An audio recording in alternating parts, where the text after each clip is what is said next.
Hey guys, welcome back to DIY Chris. Today we are going to concentrate on the bottom case of the Commodore 64, the one that had the low serial number. In the previous video I fixed the motherboard by replacing all the RAM. In this episode we're going to concentrate on restoring the bottom of this case, or the bottom case of the Commodore 64. So what we need to do is we need to repair, first of all, we have two standoffs that have broken off. Luckily they were in the case, so I've got this one here and this one. They were both in the case rattling around, so we can easily just glue those back in using our super glue. And why don't we go ahead and do that first, and then we'll talk about the other things we have to do.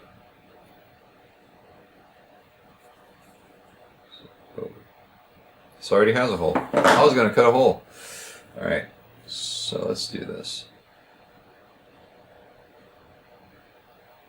It's always tricky not getting any super glue on yourself, and gluing this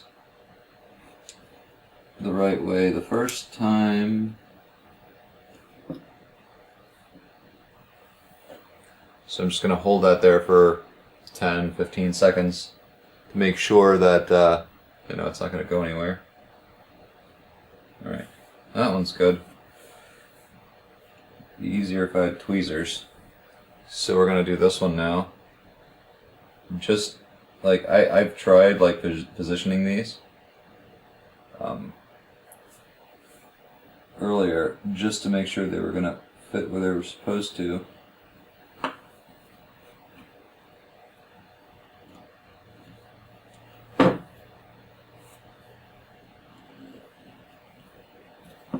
Hold this one in place. And then what I'll do is I'll go around the bottom part with some more super glue. And then what we'll do is we'll talk about what else we need to actually do to this case.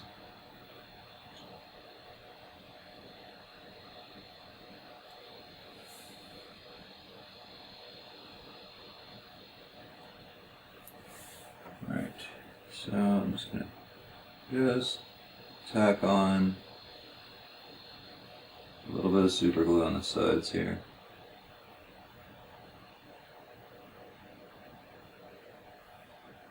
Just give it a little extra support.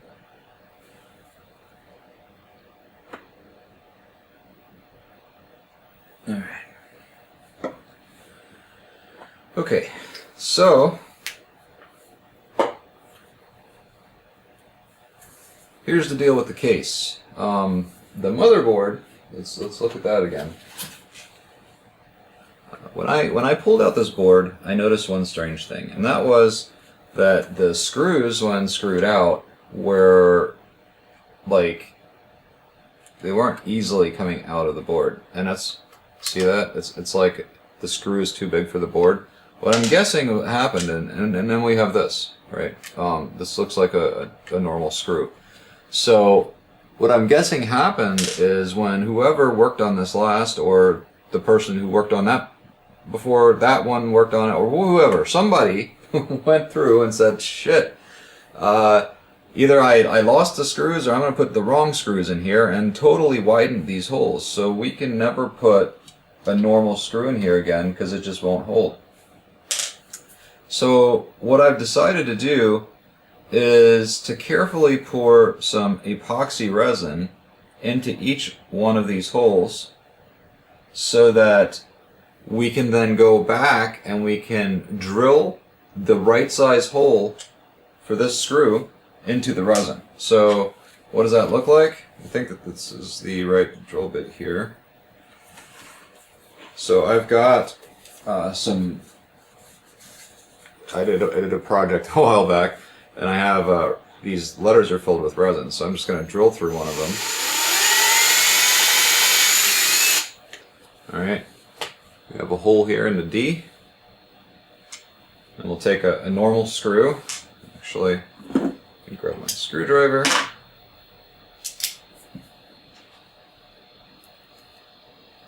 And let's see here. And this is gripping really good. Yep, and it seems to be holding up well. So I think that is the that's the solution. The only thing we have to make sure of is that you know, obviously when we re-drill the holes, for one, we have to make sure that we don't go and like puncture the bottom side of the case, and number two, we just have to make sure that we're actually drilling in the center. So what I'm going to do is, once I've got these filled with epoxy resin, I'm going to let this dry for however long it takes for the resin to cure, probably 24 hours. And then what we'll go do is we'll drill a hole. And I don't know, maybe the surface area, because it's smaller, it'll maybe dry faster. But then once it's dry, we are going to just fill these holes up, or not fill them up, we're going to just go in with a drill, just like that, and just drill in. And actually what I'm going to do is, since I have a hole here already at the right depth, I'm going to go ahead and take tape and mark my drill. Okay, so I got a piece of tape here, and all we're going to do is we're going to put the drill in the hole, and then we're going to put the tape around the drill bit, and then that is it.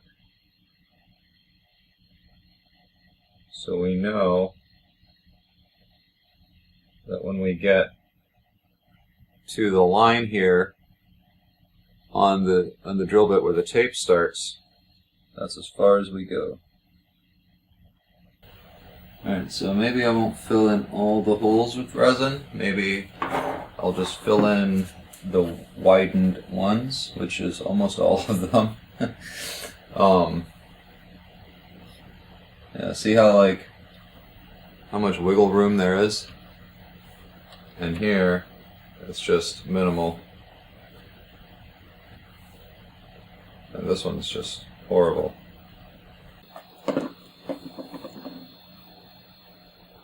That should be the right mixture. Stir that up.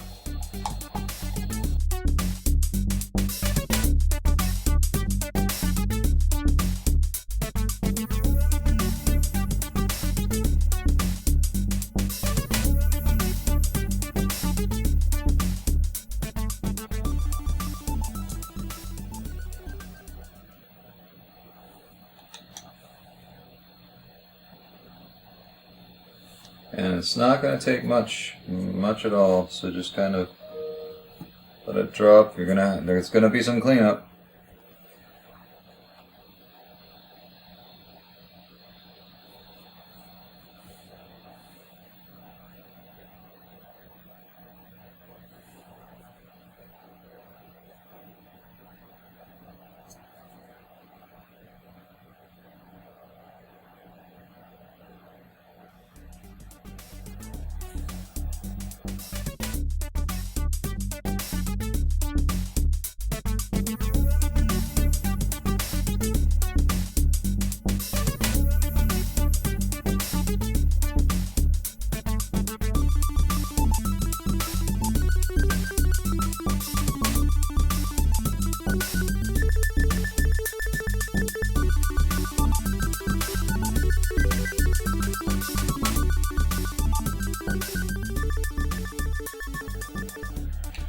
Okay, now we just need to let it cure, and when it's done curing, we will come back and we'll tap these holes with the drill bit.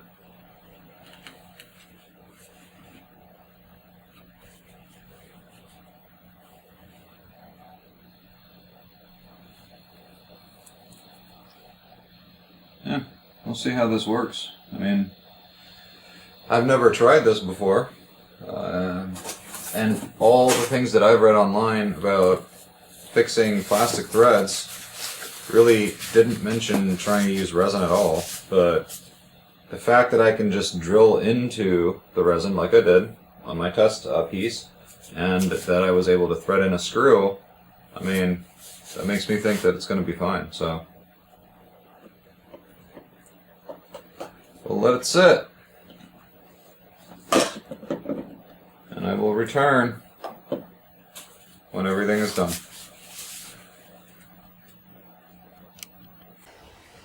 Alright, so the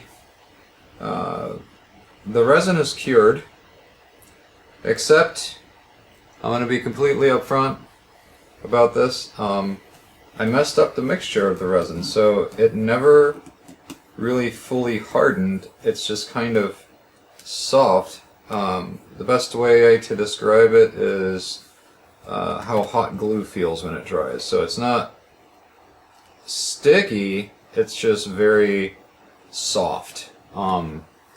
So, you know, I'm going to just go ahead and leave it as is. I don't want to do another mixture of resin right now.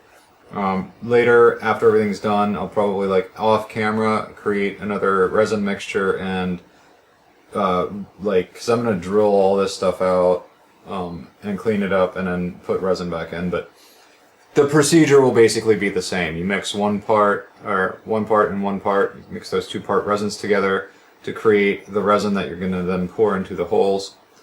And since this is soft, we're not going to have to worry about drilling into this to clear the screws. We're just going to, you know, just put the screws in. Either way, what I'm going to do now is I'm going to, first of all, spray some cleaner on this and clean this up the best that we can with just a, you know, a hand towel. And then we're going to go over it with the magic eraser to get rid of any kind of scuffs or anything else. And then we're going to Retrobrite. So let's go ahead with that.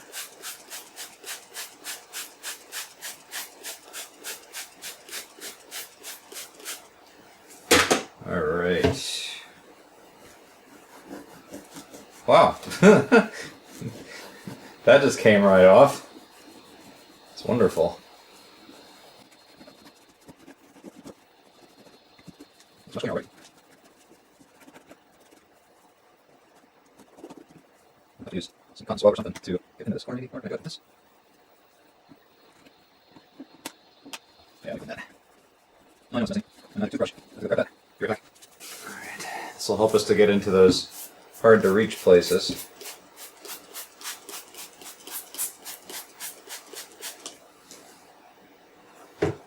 And for cleaning this, I'm just using a floor cleaner spray. It's kind of like Windex, which actually is what I think is in that bottle. I don't think it's actual floor cleaner spray because it smells just like Windex. I like to repurpose these spray bottles rather than just throwing them out. So I buy Windex in bulk, and then whenever I get like a spray bottle from some other kind of cleaner that I use, I usually like to reuse those.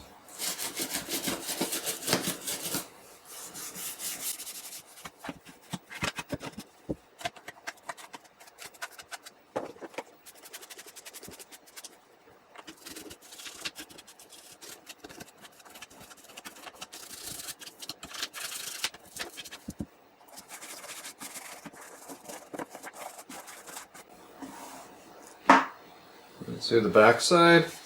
In the past, I have not seen any issues with retrobriting this, leaving the stickers on the case. I really hope that I can continue to do that. This actually takes the scuffs out really well without even using the magic eraser.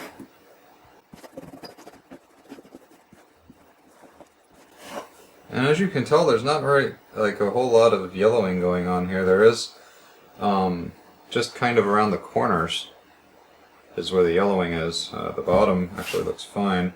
But there are a few scuffs that I'm going to run the eraser over. Here.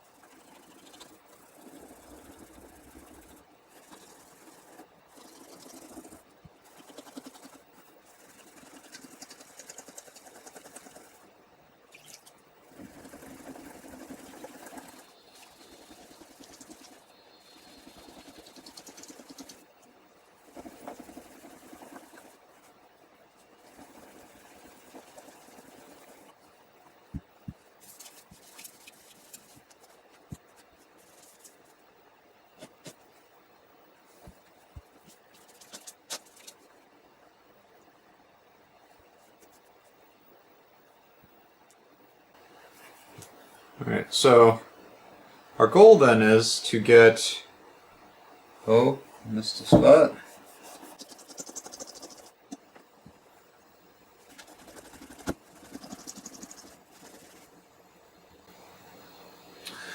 Okay, so our goal is to get this part to look like this part, or this part, right? Because if you look at the sides, all the edges, they're all kind of yellow, so we're going to Retrobrite.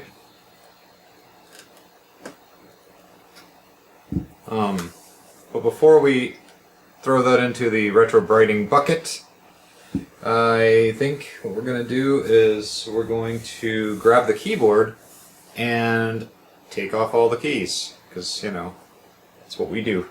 So I'm going to set this aside for a sec. So, let's unscrew the keyboard. And actually, before we go as far as taking out all the keys, we are actually going to clean up the top case. And once the top case is clean, we're going to go ahead and put both that and the bottom part of the case into a bucket for retrobriting while we pull the keys off the keyboard.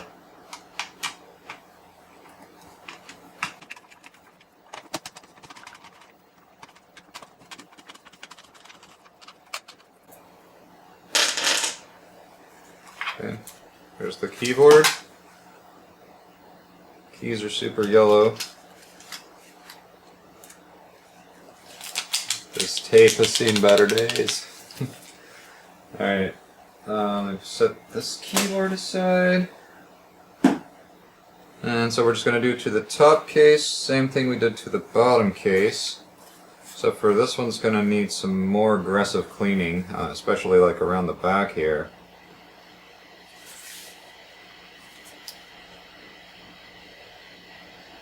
Plus drive, plus power. Alright, so let's scrub this guy clean.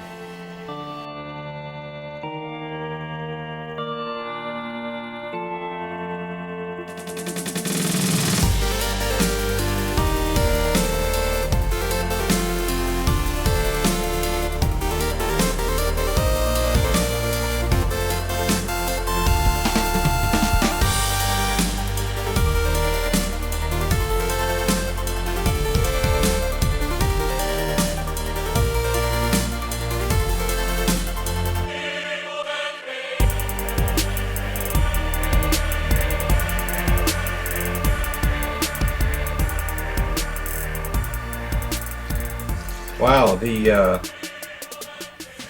ink actually protected the plastic from yellowing, because you can still see the written parts here, but it's not because there's ink left, it's because the ink covered the parts where the case is still gray. So that'll be, I guess, a good indicator of if the retrobriting did its job, because we'll be able to see if the text is still there. Once the text is gone, the case should be done. So we also need to get rid of this too.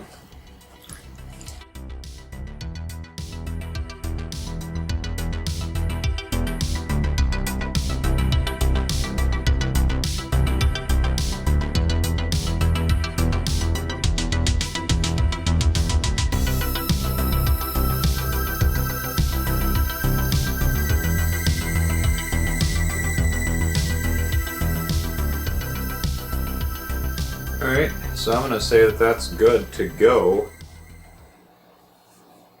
We got rid of all the Sharpie markings, the writing in the back. So now we're going to do the retrobriting, and well, when I come back in 2 seconds, we're going to start popping off these keys. Oh, what fun lies ahead. Alright, so we've got the top case and the bottom case sitting in tubs outside. It's very sunny, even at 9:30 in the morning, and I poured some, basically the mixture that I'm using now is, I'm using half a bottle of peroxide, or hydrogen peroxide, plus basically a cup, a lid full of the OxyClean detergent.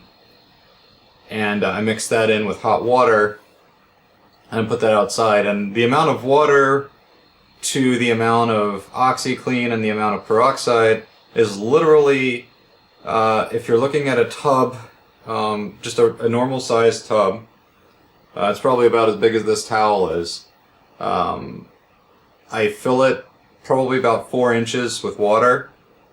So I don't know what that equates to. At some point I'm actually going to figure out the actual parts to the mixture. I don't really think it matters that much, but just because I have OCD in that regard. So what we're going to do now is we're just going to pop up all these keys. I'm going to have to use a screwdriver because I cannot find my little metal spudger anywhere, which is really heartbreaking because I use that thing for so many different things. So at some point I'm going to waste some of my life to try and find it, but right now I have to do this. So let's go ahead and roll the time lapse.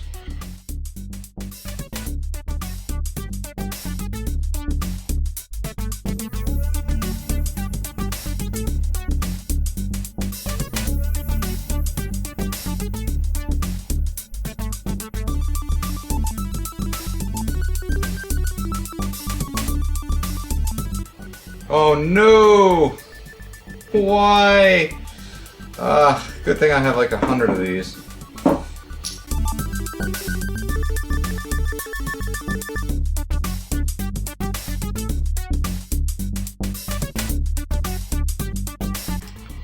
No!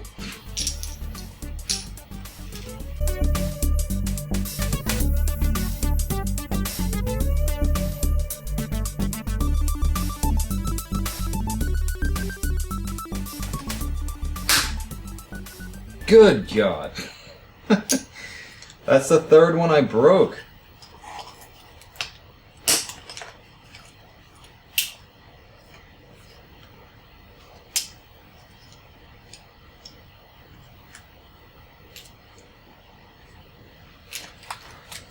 Alright, let's look here.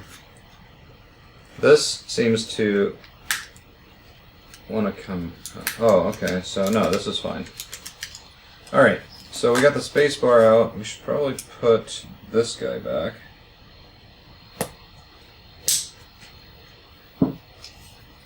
And then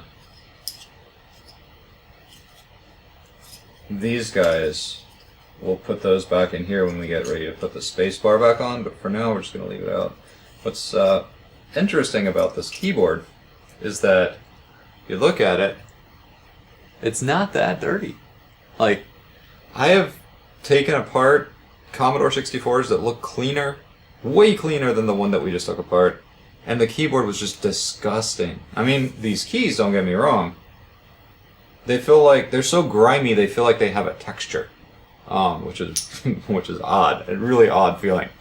So, my guess is that because it was in an industrial CNC environment, you're going to have not a whole lot of dust, like wood dust or just general dust flying around, as you are going to have oil residue and all kinds of machining type solutions all over this. This is why this feels just really grimy and textury versus just dusty. Because dusty, you'd be able to do this and you'd see dust on your finger. This is more like embedded in the plastic. Although I'm going to take the rest of this apart. I'll take out all these screws, desolder the shift block, and then we're going to take all these and we're going to clean this plastic up real nice. So, alright, one step closer to a restored keyboard. It is 9:15 about, or 9:45, sorry. We went back in time there for a minute. And so this basically took right around 10-15 minutes to do. Pull off those keycaps, even though I broke 3 of them, which I'm going to be able to fix without a problem. We went through this pretty quickly. So, yeah, I'm going to go ahead and grab a screwdriver, which has been on the charger, by the way. So that should be a whole lot faster now than it usually is. Okay. Now I got the screwdriver. We're going to take off this plastic.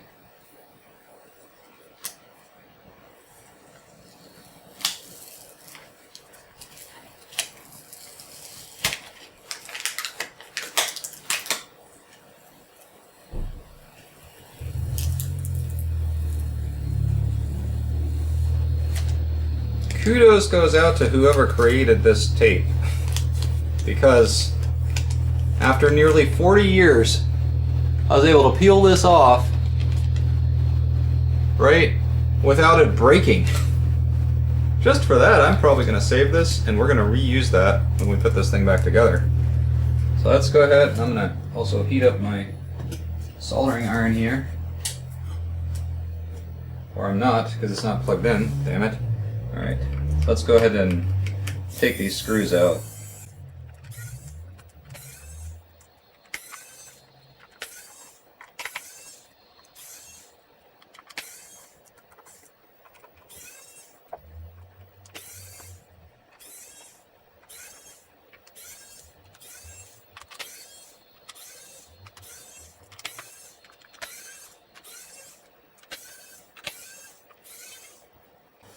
Alright, let's get this. Grab the wire, heat up the pads, pull it out. Just one quick motion like that. Grab the wire, heat the pad, pull it out. That's it. Now lift this out. This looks fine. Still gonna clean it. This can pop out.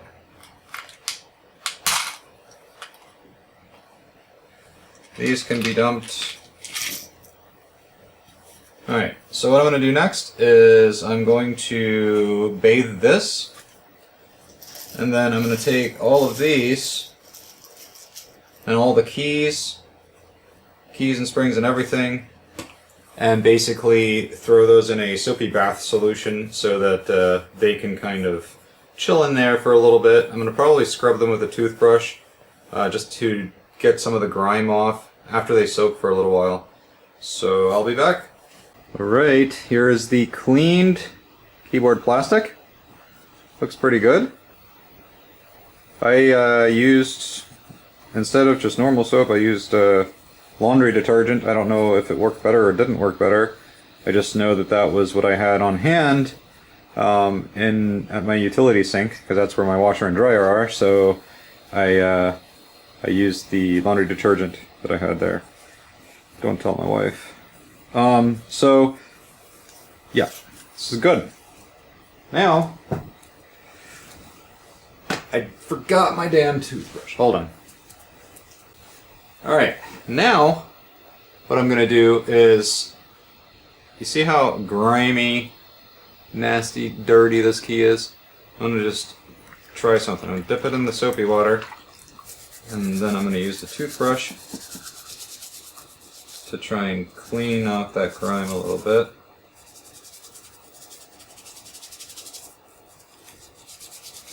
And then we'll compare it to the other keys, so they look just as bad. So here's a clean key, and here's a dirty key. So that's the result we get just by literally just scrubbing it a little bit with the toothbrush and the soapy water. So I'm going to do that to all these, and you guys get to listen to some cool time-lapse music while I do this, key by key. And then afterwards, we're going to throw these into Retrobrite, because I want to get them a little whiter. So, alright, let's do it.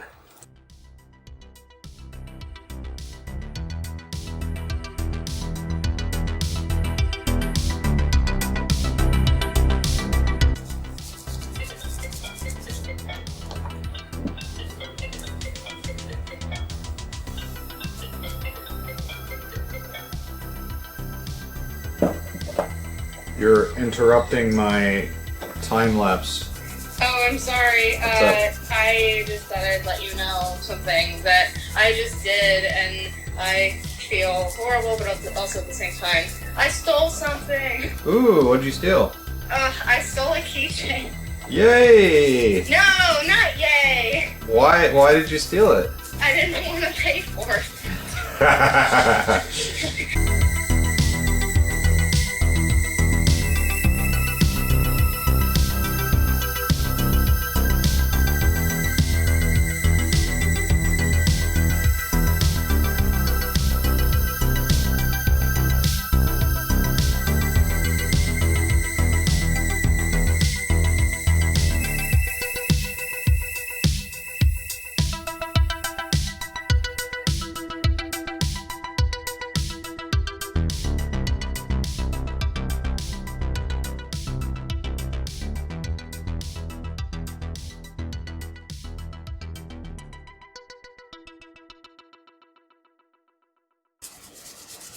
Alright, we are getting down to the last two keys.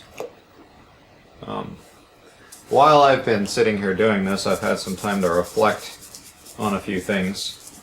Number one, I'm not doing this for a profit. That is number one, like, for sure, 100%. Because the amount of time it takes me to do this is ridiculous. So, when I buy these, I usually buy them on eBay, and I usually buy them as 4 parts, as is, untested, you know, whatever the words are that would lead someone to believe that, hey, this one may not work, so, you know, bid accordingly. So I usually get them on eBay, and when I'm lucky, I can pick one up for about 60 bucks. And then plus about $20 shipping. Some of these guys on eBay, they like to gouge you on shipping for some reason, and they'll charge you 40 or 50 bucks for shipping. And then when the computer gets here, it's literally in a box that's super small, shitty packaging, and it just doesn't arrive in good condition. And they charge you $40 to ship that? Whenever I ship out a Commodore, and it's a working system, it's clean, it's nicely boxed and packaged, still, I only charge about $15 to $20 in shipping. And then I think includes the handling charge. I think the most I've ever charged for shipping was like 25, maybe 30 bucks at the most. But that includes, you know, that's included in the auction, right? So when I sell these, I usually try to resell them for about anywhere between $100 to $200, depending on a few factors. You know, one, does it have all original chips? Does it have homemade PLA, a homemade SID chip? Does it have, are the keys completely immaculate? Is the case completely immaculate? Has it all been completely 100% factory, or not factory, professionally? I consider myself a professional. Has it been professionally restored fully? Like, you know, did we take the keyboard apart like this? Did we clean it inside and out, every single key? This process just took me a good, what, 15, 20 minutes? That's ridiculous. So anyways, if I'm lucky, I get them for about 60 bucks, $30 shipping, so I'm spending about $90 for one. Now, if I go and turn around and sell that for 150, you know, I've made, what, 60 bucks?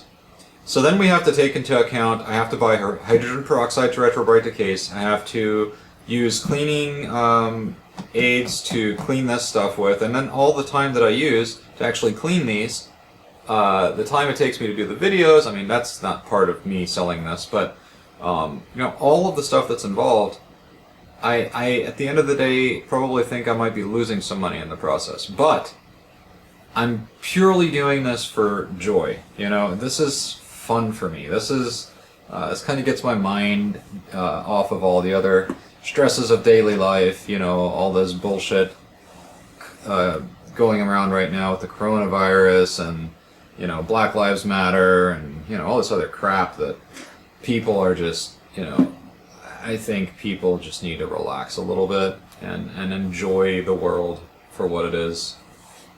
There's too much hate in the world.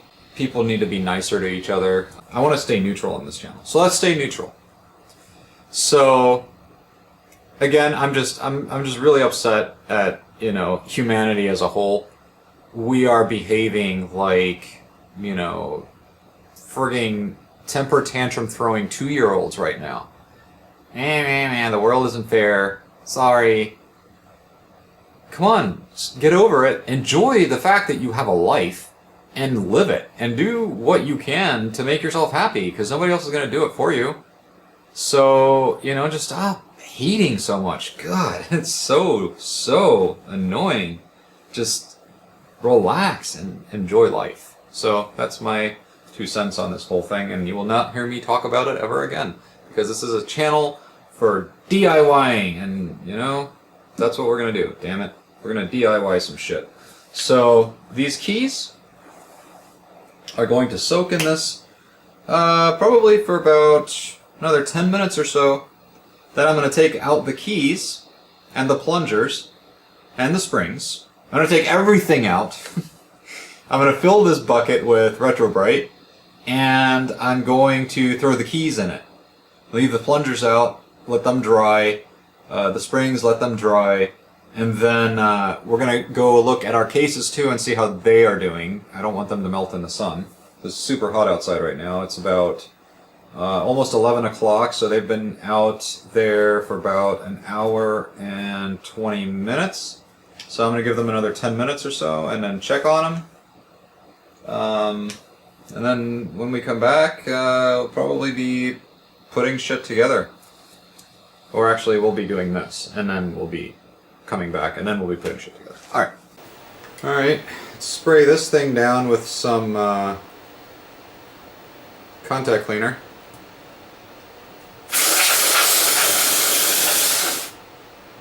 Okay. This is probably the easiest part of any of this. So I'm just gonna wipe this down.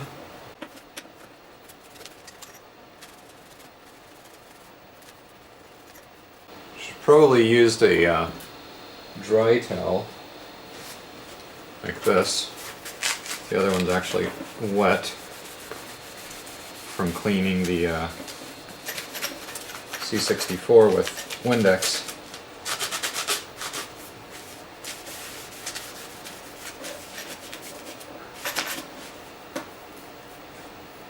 Right, nice and shiny how we like it. All the contacts are nice and clean.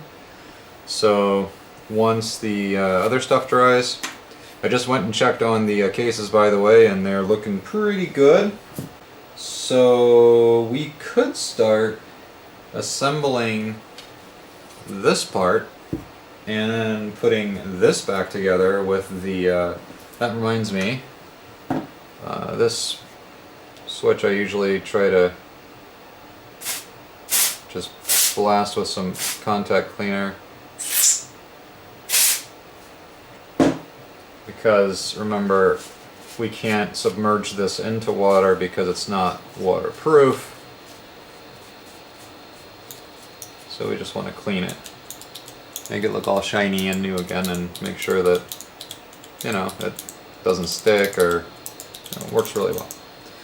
All right, so this we can actually put back in, and we have to remember that the solder pads have to face outward. So like the solder pads are over here and this is facing this way. So we're putting this switch in.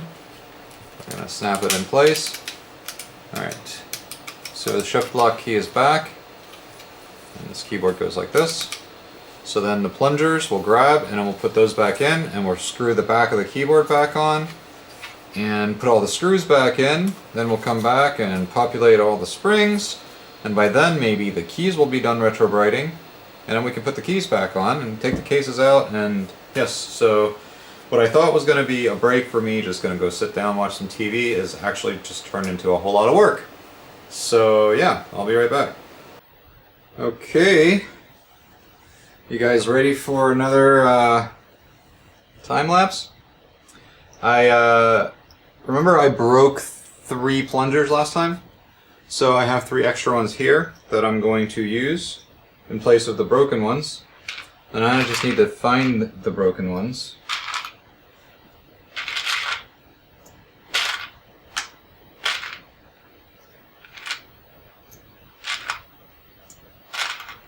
There's one.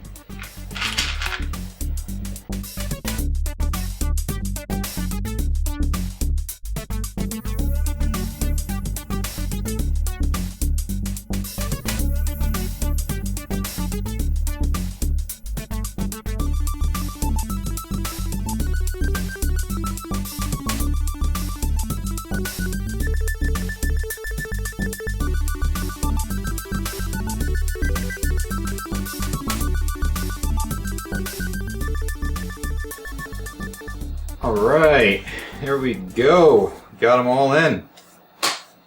Time to put the PCB back.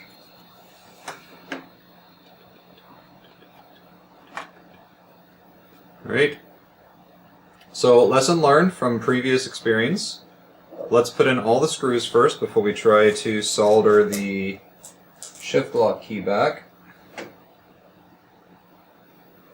Still, I'm going to go ahead and turn on my soldering iron so that that can start to heat up.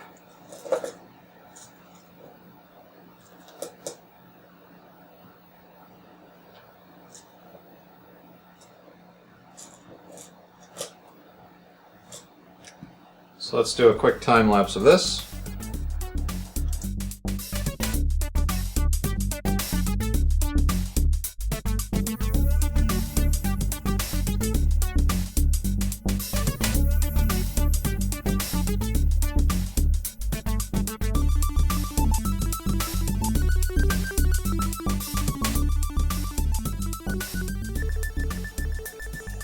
Alright, together again.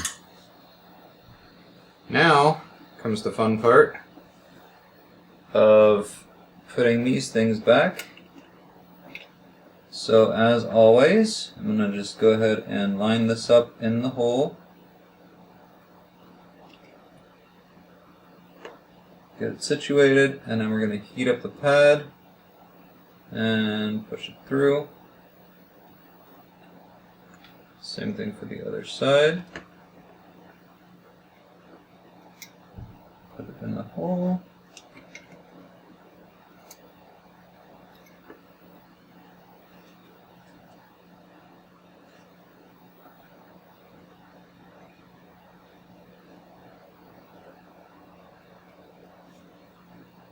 Heat up the pad. Push it in. Let's do that again. There we go. Alright.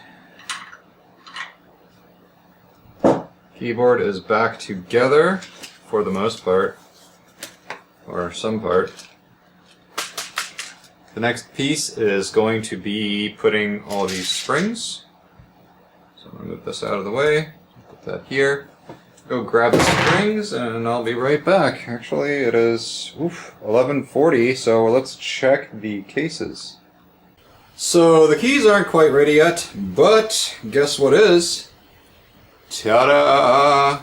Look at that. All the writing is gone. Actually, I'm extremely happy with how this case turned out. It's not perfect by any means. The stickers are all good still. Everything is nice and clean. Looks like for the most part it evenly retrobrited. Everything just looks exactly how I would have hoped. I mean, the way this thing looked before and to what it is now is amazing. It's just amazing. So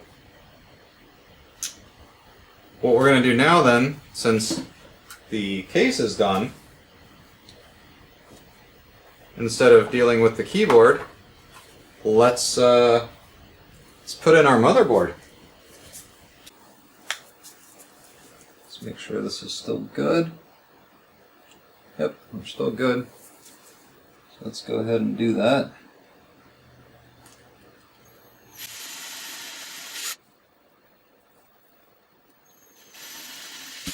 Be careful with the drill because it's literally going to pull itself in, so you gotta just kind of take it slow. Because before you know it, you'll be going through your case.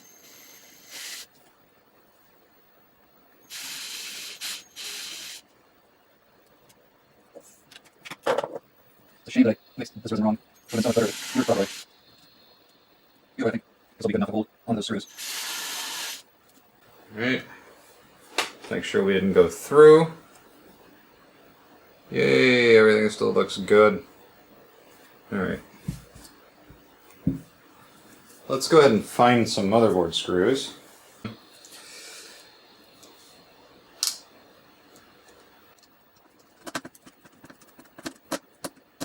Okay. I'm surprised this resin's actually like holding these screws really well.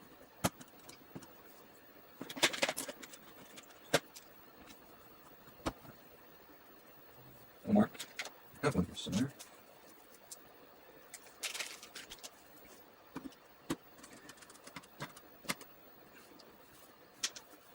Right, see if I can find another machine screw, or I think this is the right size. Let's go with that. And since that seems more like the right screw, I'm going to take this one out. Just doesn't seem right. And we're going to put in this guy. Right. Look at it! Looks amazing. So happy with this. So clean.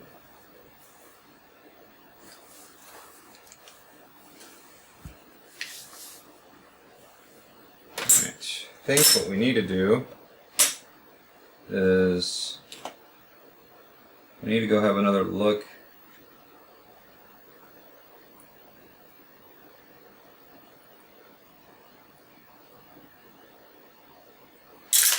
I need to go have another look at those keys. These are the keyboard screws.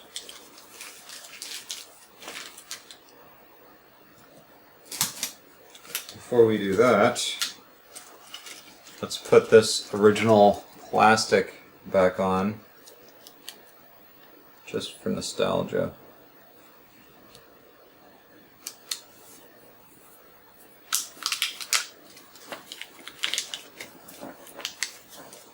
Look at it. So clean.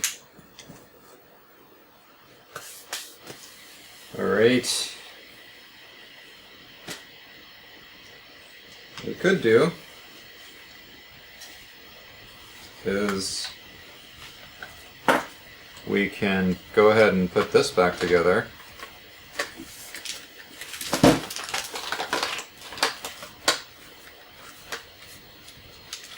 Because we've already done this once before where we put this together first, and then when the keys are done, we will go ahead and pop those on there. So, let me just... You guys can't see this, but here. I'm just putting in a screw.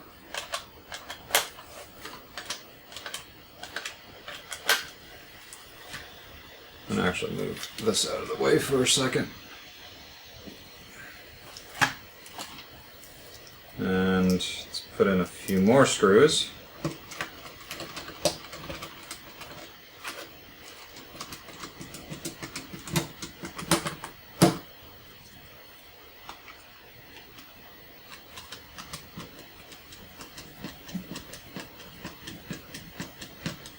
This way, we'll be able to reassemble the entire computer, and then when the keys are done retrobriting, we'll be able to grab those and put those on. I just hope I don't mess up the keys. Let's see. Oh, they've been out there an hour now. So the total time for this case, retrobriting, was about 2.5 hours out in the sun.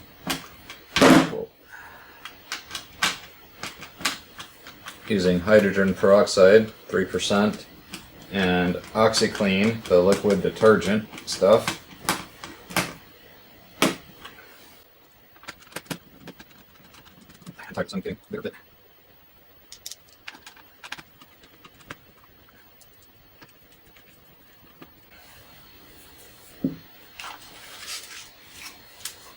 Wow, look at it. Looks brand new almost. Right. Let's get this. Oh, we have one more thing to think about here. I've got a solution for that.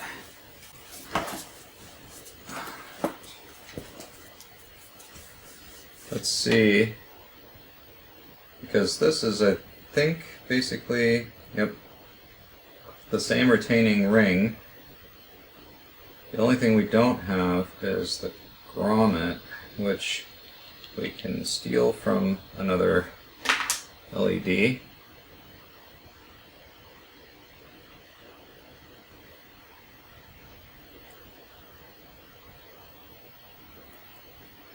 Because this grommet is broken.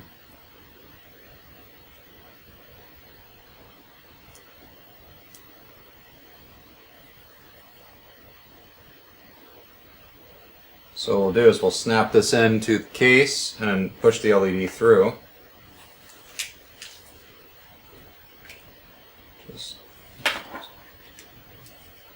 Just like that.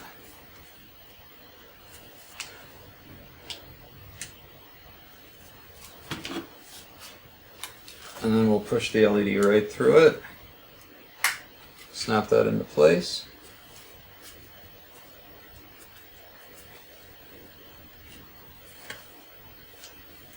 Alright, now all we need to do is put the retaining ring.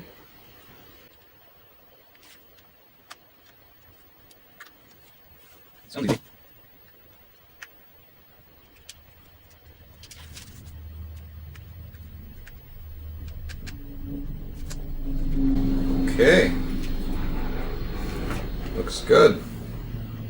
Now, just need to connect the keyboard. Finally, we will put this together.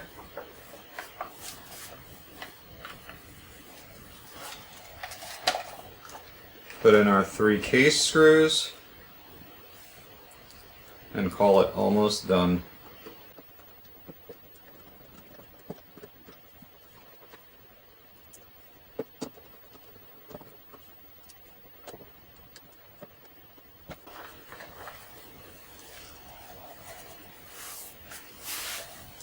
Look at it.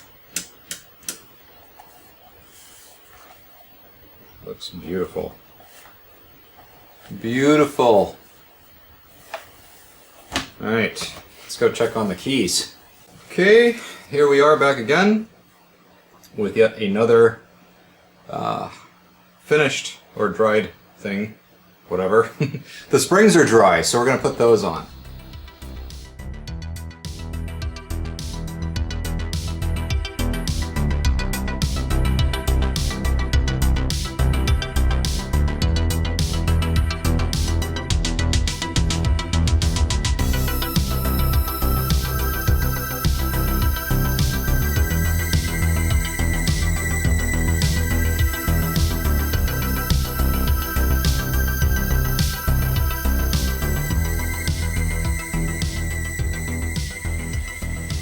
Alright, so you got all the springs.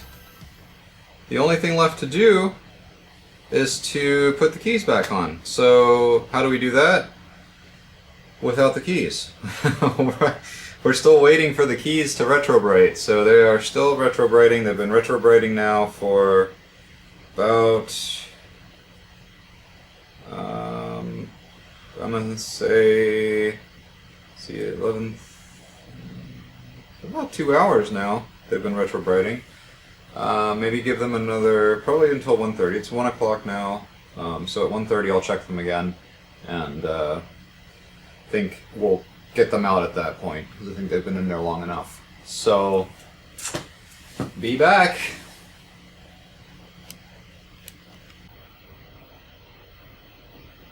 Okay, so I think you guys will actually like how these keys turned out. I think they did awesome. They look amazing. The only problem is, remember, we have these 3 keys that I broke that we need to remove the standoffs from.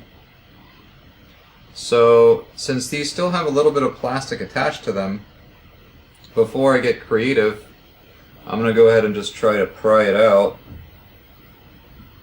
which may or may not work.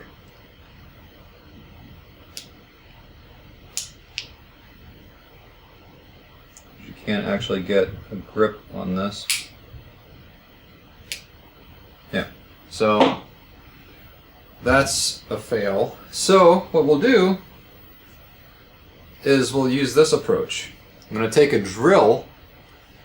I'm going to drill into the black piece. We're going to put a screw in it, and then we're going to pull it out. So very carefully,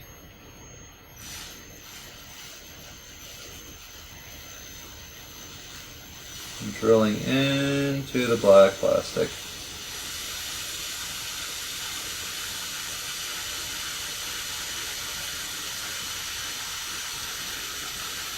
If you're lucky, you might actually be able to pull it out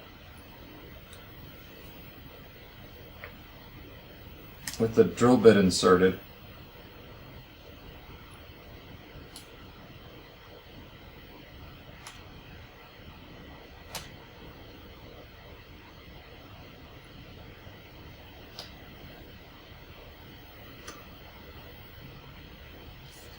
Okay. No such luck. So we're going to get a screw, and this is the same drill bit that I used to drill the screw holes for the motherboard screws. So these screws should be able to go in, no problem.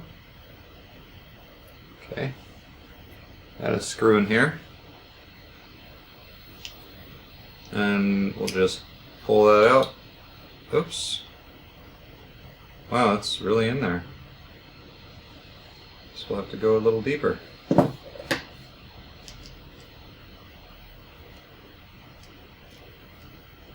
Okay. Let's try to pull that out now. There we go. Black piece is out. Now we have to do that to the other 2. So again, you'll want to make sure that you're like directly in the center, and then start really slow, right? Really slow,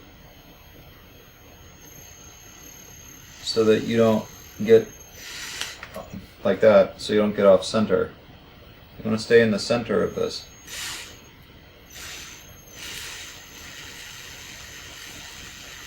And you want to make sure you don't drill too fast, because what will happen is you'll accidentally drill through the key, and then all your hard work goes away. All the work you just did, retrobriting these keys, just kind of disappears into nothing. So, let's do the same thing. Put the screw in.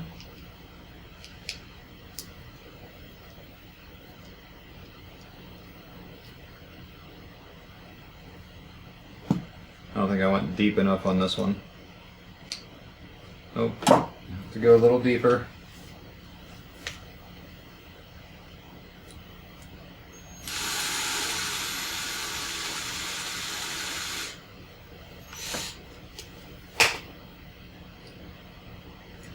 So what you don't want to do is strip the plastic down to where you can't get any grip with the screw, because then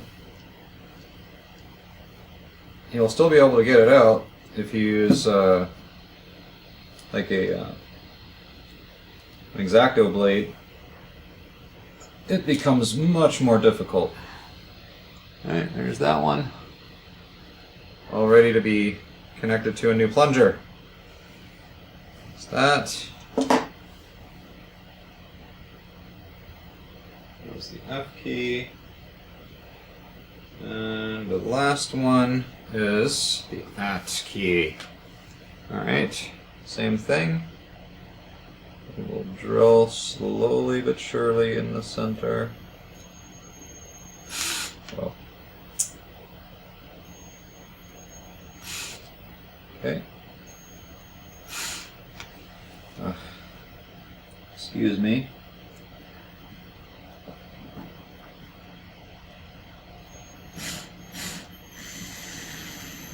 Sometimes it's hard to do this when you're holding the key. And what you really want to do is have a hard surface to hold this key against when you're drilling into it. So you see how I kind of drilled it at an angle? It's kind of hard to make out, but if you drill it at an angle, sometimes you can use the drill bit to help you pop it out.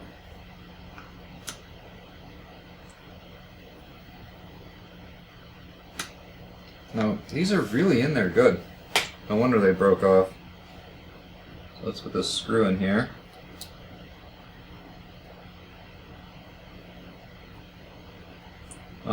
Preferably, actually, what would be easier is using a smaller drill bit, and because this screw is pretty big.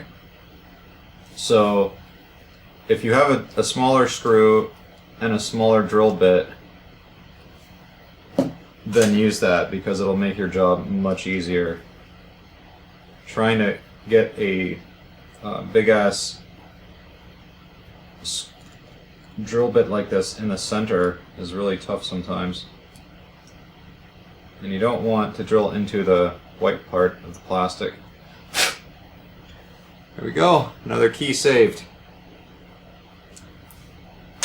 With a screw and a drill bit. Alright. Guys ready for a... Whew. You guys ready for a time lapse? I know I am. Let's get started.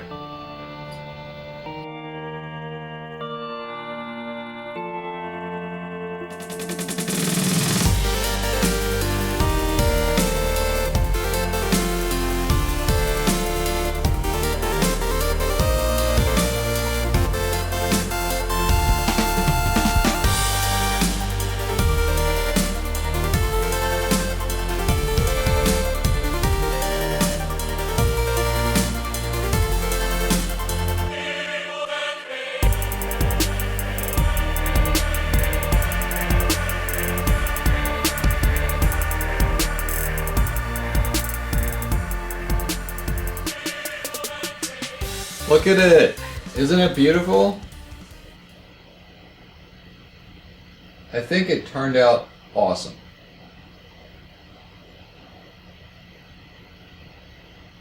It's actually, I mean, it looks amazing, I think. I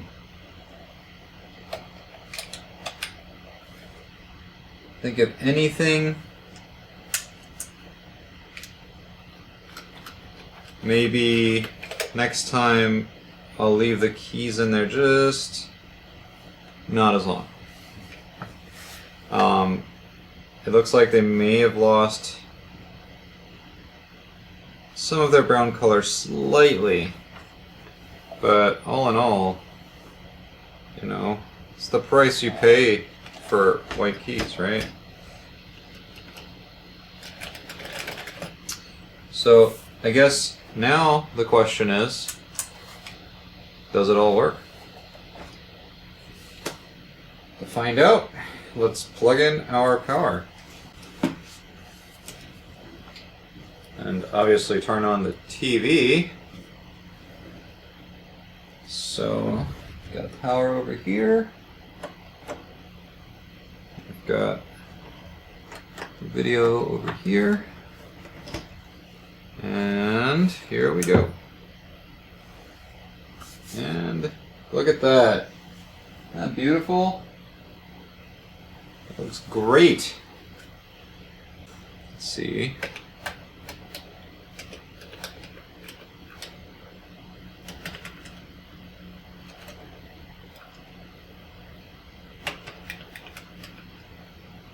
Keyboard type's great.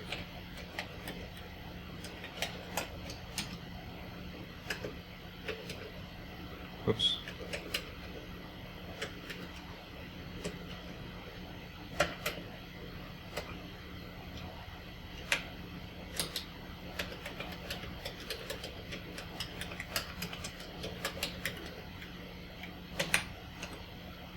Oh, it's a syntax error? That's not a command? I am so sorry.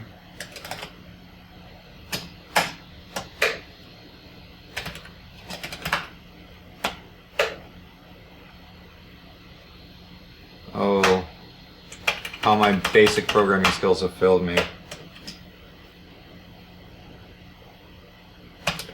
Oops.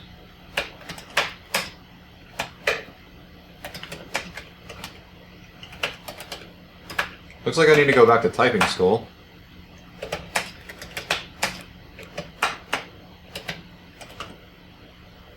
Yay! Alright. This is all good to go. That's it.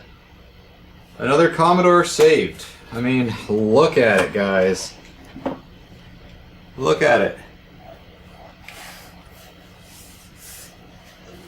It looks amazing. Look at it's number 33,023. That means that before this one came 33,022. 33,022 units came before this one. And this one was the 33,023rd unit created. This is amazing. This is a part of history, everyone. I can't tell you guys how happy I am with how this turned out. I mean, look, I'm gonna put this here, and I'm gonna just plop in the corner a before picture. Look at this. And you know what I'll do is I'll probably just add in, I'm gonna take a picture of this now, or a screenshot, or whatever, you know, and I'm gonna put side-by-side comparisons to how this looked before to how it looks now. It's incredible what some cleaning and, you know, some other work will do.